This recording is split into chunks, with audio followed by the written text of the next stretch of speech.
ಚಾನಲ್ಗೆ ಸ್ವಾಗತ. ಮಜ್ಜಿಗೆ ಅಂಬ್ರ ಇವತ್ತಿನ ವಿಡಿಯೋನಲ್ಲಿ ಮಜ್ಜಿಗೆ ಅಂಬ್ರ ಹೇಗೆ ಮಾಡೋದು ಅಂತ ಹೇಳ್ಕೊಡ್ತಾ ಇದ್ದೀನಿ. ಇದೇನಪ್ಪ ಮಜ್ಜಿಗೆ ಅಂಬ್ರ ಅಂತಿದ್ದೀರಾ? ಹೆಸರು ಕೇಳಿದಾಗಲೇ ನಿಮಗೆ ಗೊತ್ತಾಗುತ್ತೆ ಇದು ಹಳ್ಳಿ ಶೈಲಿಯಲ್ಲಿ ಇರುತ್ತೆ ಅಂತ. ಹೌದು, ನಮ್ಮ ಹಾಸನ, ಹೊಳೆನರಸೀಪುರ, ಮೈಸೂರು ಈ ಭಾಗಗಳಲ್ಲಿ ಮಾಡುವಂತಹ ಒಂದು ರೆಸಿಪಿ.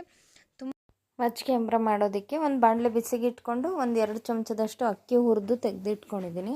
ಈರುಳ್ಳಿ 1, ಬೆಳ್ಳುಳ್ಳಿ 1 ಬಿಡಿಸಿ ಹುರಿದು ತೆಗೆದಿಟ್ಕೊಂಡಿದ್ದೀನಿ.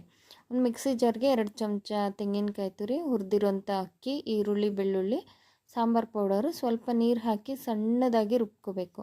ನಂತರ ಈ ಪೇಸ್ಟ್ಗೆ ಮಜ್ಜಿಗೆಯನ್ನು ಸೇರಿಸಿ ಚೆನ್ನಾಗಿ ಮಿಕ್ಸ್ ಮಾಡಬೇಕು. ಒಂದು ಸ್ವಲ್ಪನೂ ಕೂಡ ಕೆನೆ ಅಥವಾ ಹಳಿ ಥರ ಇರಬಾರ್ದು. ಚೆನ್ನಾಗಿ ಮಿಕ್ಸ್ ಮಾಡಿ ತೆಗೆದಿಟ್ಕೊಳ್ಳಿ. ಈಗ ಒಂದು ಪಾತ್ರೆಗೆ ಎಣ್ಣೆ, ಸಾಸಿವೆ, ಕರಿಬೇವು, ಈರುಳ್ಳಿ, ಒಣಮೆಣ್ಸಿನ್ಕಾಯಿ ಹಾಕಿ ಒಗ್ಗರಣೆ ಮಾಡಿ ರುಬ್ಬಿರೋ ಮಿಶ್ರಣ ಮಿಕ್ಸ್ ಮಾಡಿದ್ದು ಮಜ್ಜಿಗೆ ಇತ್ತಲ್ವ ಅದನ್ನು ಈ ಒಗ್ಗರಣೆಗೆ ಸೇರಿಸ್ಬಿಟ್ಟು ಚೆನ್ನಾಗಿ ಬೇಯಿಸಬೇಕು. ಸ್ವಲ್ಪ ಉಪ್ಪು ಹಾಕಿ ಇದನ್ನು